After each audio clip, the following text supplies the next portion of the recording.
Hindi ako makapaniwala na iniwanan niya lang ako nang walang paalam. Dear Madam Native Filipina, tawagin niyo na lamang po ako sa pangalang Hope, na laging hoping, crying, and heartbroken. Yan po ang naging karanasan ko sa mga AFAM. Nagkaroon na po ako ng 3 boyfriend na AFAM online. Sumali po kasi ako sa iba't ibang dating app. Hanggang sa may nakilala po akong AFAM na nandito na sa Pilipinas. Fast forward, niligawan niya po ako. At sinabi ko ang lahat ng karanasan ko sa mga AFAM. Sinabi ko rin na ako ay mayroong maraming anak at lahat sila ay nag-aaral. Ang sabi niya sa akin ay tanggap niya daw ang aking mga anak. Sabi niya nga simula ngayon hindi ka na mai-stress, lalo na tungkol sa pera. Dahil simula ngayon ako na ang bahala. At napaniwala niya ako, madam. Fast forward, nakipag-meet ako sa kanya. Nagstay ako sa hotel sa Makati ng 3 araw kasama siya. Naging okay naman kami. Dinala niya ako sa salon at pinag-shopping. Pagsapit ng 3 araw, ang sabi niya, pupunta kami ng Boracay. At ayun na nga, nag-check out na siya sa hotel. At iniwan niya ang kanyang bagahe sa cashier. At ang sabi niya sa akin, kakain muna kami at pupunta kami sa McDo para kumain ng breakfast. Ngunit ang gamit ko ay dinala niya papunta sa McDo. At habang kumakain kami ay pumunta siya sa labas at ipapa-laundry daw niya muna ang kanyang ilang pirasong mga damit. Ang sabi ko sa kanya, isama niya rin pati ang damit kong labahin. Ang sagot niya ay wag na dahil matatagalan siya. At hintayin ko daw siya sa McDo. Huwag daw akong aalis dahil babalik din siya kaagad. Madam, natapos na lang akong kumain at wala pa siya. Nakaramdam ako ng kaba. Hanggang 1 oras ang naging paghihintay ko sa kanya. Pero hindi ko na po siya makontak.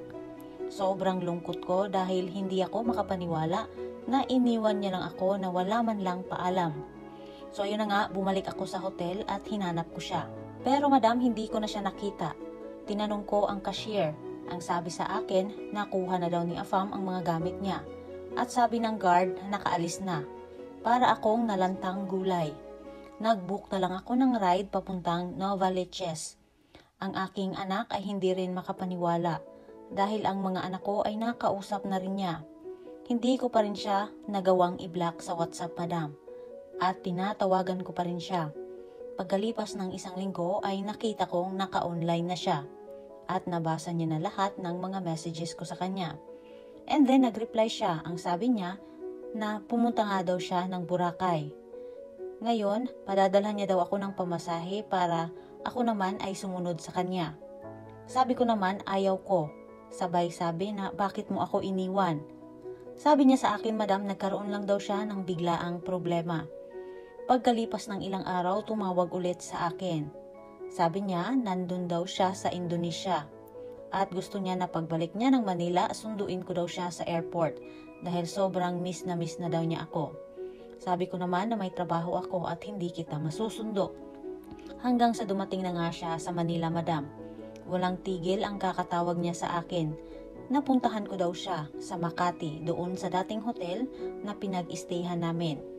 Hindi ko siya natiis, madam. Pinuntahan ko siya. Sinundo niya ako sa labas ng hotel at sa elevator pa lang ay nakayakap na sa akin kahit marami pa kaming kasabay sa loob ng elevator. Hanggang sa paglabas at nang makapasok na nga kami ng room ay nangyari na kaagad ang bagay na kinasasabikan niya.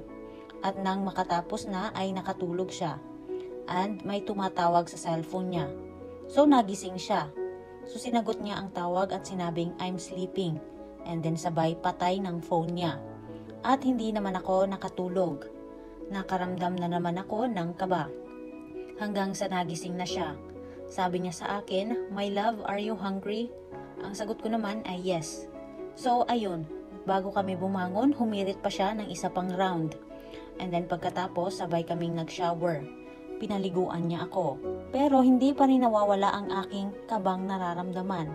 Hanggang sa papunta na kami sa McDo. Sabi niya, tatawagan niya muna ang asawa niya. Hindi ako makapagsalita dahil ang sabi niya, divorce na siya at may isa siyang anak na lalaki. Hanggang sa nag-usap na sila. Bumitaw ako sa pagkakahawak sa kamay niya. at parang hindi na ako makalakad. At nung napansin niya na malayo na siya, ay hinintay niya ako at hinawakan ulit ang aking kamay.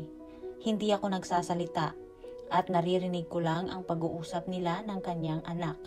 Hanggang sa natapos ang kanilang pag-uusap, pinatawag niya sa kanyang anak ang kanyang ina at nag-usap sila ulit. At bago niya tapusin ang kanilang pag-uusap, sabay sabing I love you. And then fast forward, nakarating na nga kami sa McDo. Hindi ko kayang kumain. At sinabi pa niya na pakakasalan niya ako at ako daw ang kanyang pang-apat na asawa. Isa pala siyang Muslim at may asawa rin siyang Muslim. Isang Pilipina at isang Moroccan. Kasi Moroccan po siya. Hanggang sa nakabalik na kami sa hotel, hindi pa rin ako nagsasalita. At nagpapaalam ako sa kanya na pupunta muna ako sa anak ko sa Nova Leches. Dahil nasa Quezon City po ako nagtatrabaho. Ang sabi ko, babalik ako kinaumagahan. Pero ang nasa isip ko noon ay hindi na ako babalik. Tinatawagan niya po ako, madam, ng 3:00 ng madaling araw at pinababalik niya na ako sa hotel. Sabi ko naman, sa hapon na lang ako babalik ng hotel. Then pumayag naman siya. Hanggang kinagabihan ulit, tumawag na naman siya. And then sinabi ko sa kanya na goodbye. Wala na akong ibang sinabi dahil niloko lang niya ako at binlock ko na siya. Hindi niya deserve ang totoong pagmamahal ng isang Filipina.